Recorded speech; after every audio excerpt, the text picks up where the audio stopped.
buenas a todos nuevamente. Vamos a continuar con la enseñanza de la física para los estudiantes de grado 11 de la institución educativa distrital El Liceo Samario, en Santa Marta del área de Ciencias Naturales. Mi nombre, quienes habla, el licenciado Enrique de Jesús Morales Acuña. La temática que vamos a desarrollar hoy tiene que ver con un referente que veníamos trabajando en las anteriores presentaciones. Esto es ondas sonoras. Sobre ondas sonoras pues tenemos muchos preconceptos, ideas previas, porque desde que entramos a el mundo natural venimos acompañados de sonidos. Esta presentación la vamos a trazar eh, teniendo en cuenta el siguiente contenido. Vamos a hablar de sonido, historia y definición. Vamos a hablar de la transmisión del sonido como tal, las características que tiene el sonido, los infrasonidos, los ultrasonidos, instrumentos sonoros, y queda a razón de otra presentación o otra oportunidad hablar de lo que es el efecto Doppler. Con esas temáticas encerraríamos todo lo que es las ondas sonoras. Entonces, entrando en materia, sonido, historia y definición.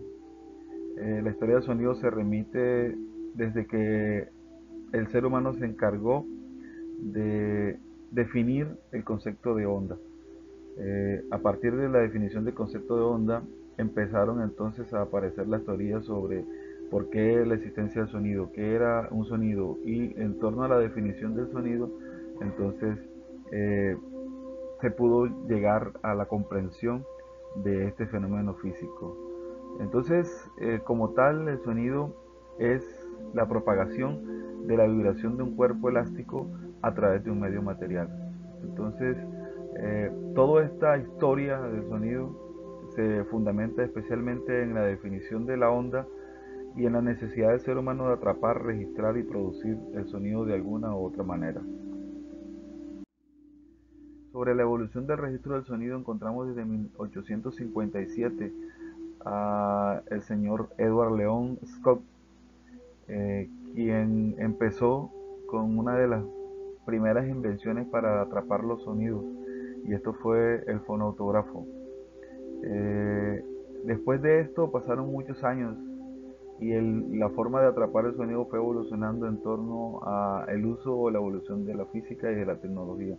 Entonces entramos en las eras de las ondas sonoras, entramos en las eras acústicas, entramos en las eras de la utilización de la electricidad, que es la era eléctrica, en la era magnética, y finalmente la que corresponde a ustedes y a mi persona, que es la era digital. Sobre esto, pues cada una de las eras tuvo sus invenciones particulares. Aquí clasificaron en esta diapositiva, en esta presentación se clasifican de dos en dos, llegando hasta el uso de Blu-ray, que es un dispositivo capaz de almacenar hasta 100 gigabytes de almacenamiento. Pasaron por el MP3, que ustedes lo conocen, y pues mi generación empezó con el disco compacto y el cassette compacto.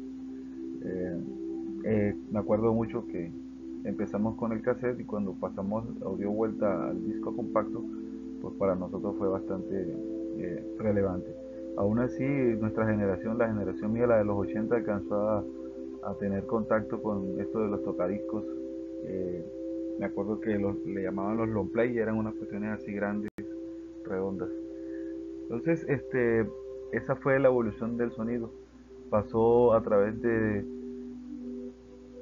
5 décadas eh, principales, y cada década con sus invenciones como tal. En resumen, entonces, el sonido es una onda producida por un objeto material que vibra. Este se propaga por un medio, bien sea sólido, líquido o gaseoso, cuyas partículas tienen la capacidad de vibrar, o sea que es un medio elástico. Eh, es una onda mecánica también longitudinal, cuyo rango audible puede ser para el ser humano del orden de los 16 a los 20.000 GHz. Entonces, toda la historia del sonido se fundamenta en atrapar, registrar y reproducir el sonido. Sobre la transmisión del sonido es cómo este se transporta a través de los medios donde él está. Entonces, en la gráfica encontramos nosotros un sonido con una onda longitudinal que está desde una posición 0 y va evolucionando a través de una posición final X. Entonces se desplaza en torno a el tiempo sin transportar materia porque es una onda mecánica. Entonces, por esa razón él no transporta materia. Recuerden que las ondas no transportan materia, solamente transportan energía. Entonces aquí tenemos cómo fluctúa un sonido a través de un lado a otro en el eje de las X. Entonces cumple con la función de onda sinusoidal. Sobre la transmisión del sonido, entonces un aspecto muy importante es la velocidad de propagación del sonido. Entonces, cuando hablamos o hacemos referencia a la velocidad de propagación del sonido, estamos diciéndonos que esta velocidad o la rapidez con la que él se propaga depende única y exclusivamente de la temperatura y del medio de propagación. Entonces, si la temperatura es alta o es baja, entonces va a afectar ¿cómo se llama? El sonido como tal. Y es independiente esto a la frecuencia y a la amplitud de la onda. Es decir, que quienes afectan, las variables que afectan realmente a la transmisión del sonido para que la velocidad sea máxima o velocidad sea mínima, o la variación de la velocidad va a verse aferrada al medio en el que se propaga y a la temperatura en la que se propaga el sonido. Entonces, dicho lo anterior, entonces podemos hablar de que el sonido tiene una velocidad o una rapidez constante. Como tiene una rapidez constante, va a obedecer al movimiento rectilíneo uniforme. Recordemos que la velocidad es la variación del espacio con respecto al tiempo. En este caso, el espacio sería lambda, que es la longitud de onda, y el tiempo sería el periodo. O con las otras ecuaciones que nosotros estuvimos hablando, podríamos decir que la rapidez del sonido, la velocidad del sonido, es igual a lambda por la frecuencia, teniendo en cuenta que la frecuencia es el inverso del periodo. Esas ecuaciones las vimos en las presentaciones anteriores. Teniendo en base todo esto, entonces hay unos medios básicos fundamentales en los cuales se ha calculado ya la velocidad del sonido. Estos medios son el aire, el vacío, el agua de mar, el agua dulce, el aluminio, el acero, el cobre, la madera y el hormigón. En la tabla encuentran entonces ustedes los valores para la velocidad del sonido en cada uno de estos medios. Generalmente los ejercicios que van a resolver van a encontrar que la velocidad del sonido en el aire, o la velocidad del sonido del agua de mar, o la velocidad de cada uno de estos cambia teniendo en cuenta la particularidad de las partículas, valga la redundancia, de las partículas que contienen cada medio, lo muy comprimidas o lo muy esparcidas que estén estas partículas. Un ejemplo bien sencillo sobre esto de la, la rapidez del sonido podríamos obtenerlo a partir de este ejemplo que está acá o esta ecuación sencilla. Sigue el ejercicio, dice, determina la longitud de onda de la nota musical La, sabiendo que su frecuencia es de 440 Hz. Entonces los datos que nos muestra el ejercicio son la frecuencia de la nota, que está al orden de los 440 Hz, y tenemos la velocidad o rapidez, que está 340 metros sobre segundo. ¿Por qué? Porque se está transportando la nota en el aire. Entonces, por la ecuación anterior, esta que tenemos acá de este lado, la ecuación anterior teníamos que la velocidad era lambda sobre frecuencia. Entonces, para este caso, despejamos y obtenemos que lambda es igual a velocidad sobre frecuencia. Reemplazamos los datos que nos están pidiendo la longitud de onda, entonces sería 340 metros sobre segundo, que es la velocidad sobre la frecuencia, y esto nos da igual a 0.7 metros. ¿Por qué? Porque un hertz es igual a segundo a la menos 1. Segundo a la menos 1 sería con segundo a la menos un segundo a la menos 1 y nos quedaría solamente la unidad de metro. Un ejemplo bastante sencillo de esta temática. Cuando hablamos de las características del sonido, que es la temática a seguir, decimos que Estas nos permiten a nosotros distinguir los sonidos, además de tener la sensación de que si nos hace daño, si es fuerte, si es débil, si nos fastidia, si no nos fastidia, si lo disfrutamos, si es agradable para nuestros oídos. Recuerden que nosotros nos movemos en una frecuencia bien establecida y que de pronto si es muy bajo esa frecuencia no lo escuchamos y si es muy alta puede hacernos daño a nosotros. Entonces, las características principales o fundamentales que nos permiten distinguir los sonidos son la altura o tono, la intensidad o sonoridad y el timbre. Cada una de ellas se le atribuye una propiedad particular de la fuente sonora y las características de la onda respectiva que ellas están propagando.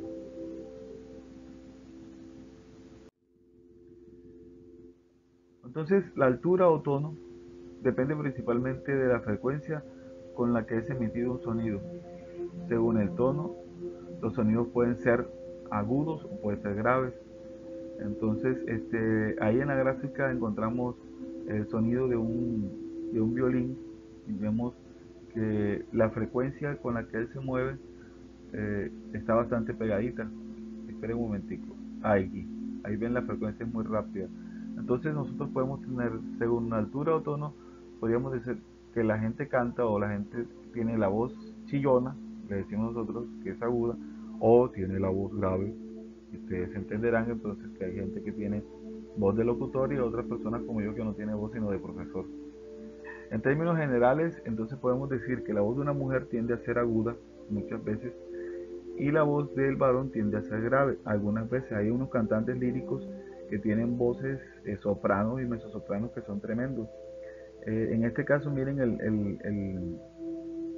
el Vicentico Fernández que tenemos ahí. Cuando él canta, pues la amplitud es mucho mayor, pero cuando canta la postar que tenemos acá, la frecuencia, si se dan cuenta, hay más números de ondas por, ¿cómo se llama? Por la misma longitud de tiempo, ¿cierto? O por el mismo intervalo de tiempo. Entonces, cuando ella canta, hay más número de ondas o hay mayor frecuencia, cuando él canta es menor frecuencia, ¿sí? Entonces, eso tiene que ver mucho con la tonalidad. Ya sabemos si es agudo, tiene mayor frecuencia y si es grave, entonces tiene menor frecuencia.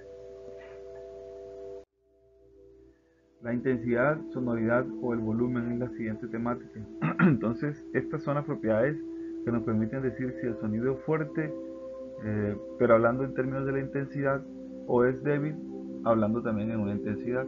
O sea, si tiene una intensidad alta, decimos que el sonido es fuerte, y si el sonido es débil, decimos que tiene una intensidad baja. La intensidad tiene relación directa con la energía, es decir, con la amplitud de onda. Entonces, básicamente, eh, tendríamos nosotros una escala para medir si el sonido es muy intenso o es muy bajo. Y tenemos una ecuación que dice que la intensidad es inversamente proporcional al cuadrado de la distancia del auditor y de la fuente emisora del sonido. Es decir, yo en este caso sería la fuente emisora de sonido y ustedes serían ¿quién? El auditor o receptor en este caso. Entonces, la ecuación que está acá representada tiene este I1 sobre I2 es igual a R2 sobre R1. Son las distancias R1 y R2 son las distancias desde cada uno de ellos de la fuente al emisor o al auditor que le llaman ahí. Y R2 también es la distancia correspondiente. Y es el cuadrado de la distancia, ¿no? Entonces aquí hablamos de un umbral de audición. Eh, Aquí vemos una llave goteando, está alrededor de los 20 Hz. El susurro está alrededor de los 30 Hz. Una conversación normal de un ser humano, como la que tenemos ahorita, está entre los 45 y los 60 Hz. El tráfico alto en la calle, que tiene 90 Hz. Un concierto de rock tiene 110 Hz. Y el umbral de dolor es de 120 Hz hacia arriba. O sea que a partir de los 120 Hz ya enseguida empieza a molestarte en el oído el sonido que estés escuchando. El timbre tiene que ver entonces con una propiedad que nos permite distinguir dos o más sonidos eh, que se emitan a una igual altura e intensidad por fuentes sonoras distintas. Entonces, cuando tocamos muchos instrumentos, por ejemplo, podemos identificar el sonido de cada instrumento por separado por la característica que lo define, que es el timbre. En ese sentido, en la gráfica encontramos un rockero que está tocando su guitarra, lleva una longitud de onda, ¿cierto? En la parte de arriba, y encontramos a la eh, chica tocando el violín, y como es agudo, es un sonido, entonces él va repitiéndose y lleva el mismo tono, pero lleva diferente intensidad o altura.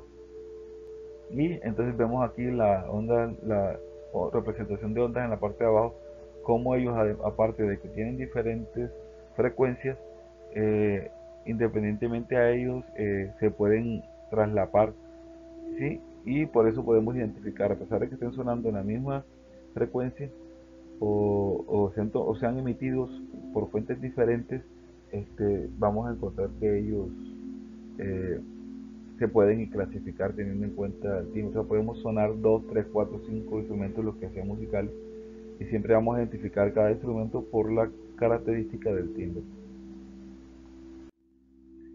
Cuando hablamos de los ultrasonidos e infrasonidos, ustedes están muy familiarizados con esto de ultra e infra. Hablamos de inframundo. eh, Muchas películas llaman de eso infra y ultra. Entonces, básicamente, los sonidos que sobrepasan los 20 Hz eh, dejan de ser audibles para nosotros y ya se convierten en ultrasonidos. Y cuando esos sonidos están por debajo de los 20 Hz, entonces se convierten en sonidos infra, y este, ya son sonidos que tampoco nosotros podemos escuchar. Eh, Básicamente, las ondas producidas por un terremoto se mueven en el laxo de los infra. Son sonidos que pueden destruir por dentro a cualquier cosa, ¿cierto? Pueden hacer convulsionar, pueden hacer daño. Algunos animales pues tienden a escuchar estos sonidos. Por lo menos aquí tenemos ahora entre los sonidos los graves, que está entre los 20 y los 400 Hz de frecuencia, y de los 400 a los 1600 tenemos los medios, y de 1600 a 200 a 20000 tenemos los sonidos agudos. Es una clasificación básica. Entonces los infra están por debajo de 20 Hz, y los ultra están por arriba de los 20.000 Hz. Para concluir, les voy a dejar una actividad. Esta actividad consiste en que usted va a seleccionar uno de los instrumentos, bien sea de cuerda, de percusión, columnas de aire o de viento, y en un minuto me vas a explicar a mí toda la física de ese instrumento. Es decir, por ejemplo, dice, profe, yo agarré la flauta. La física de la flauta es esto, esto, esto y esto. Ya, no van a profundizar mucho más. Se van a explicarme físicamente por qué funciona la flauta, físicamente por qué funciona la batería, físicamente por qué funciona el saxofón.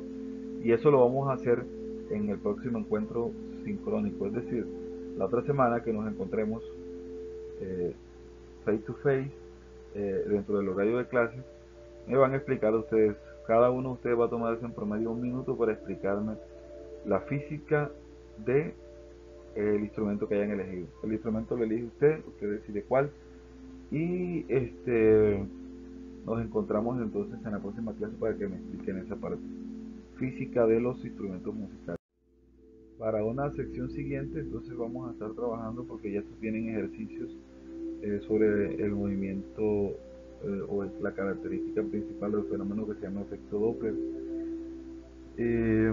No siendo más por el momento, me despido sin antes desearles a ustedes eh, todo lo mejor de la vida, las bendiciones de Dios para ustedes y toda su familia, y la protección de nuestro Padre Celestial ante esta pandemia que nos está afectando.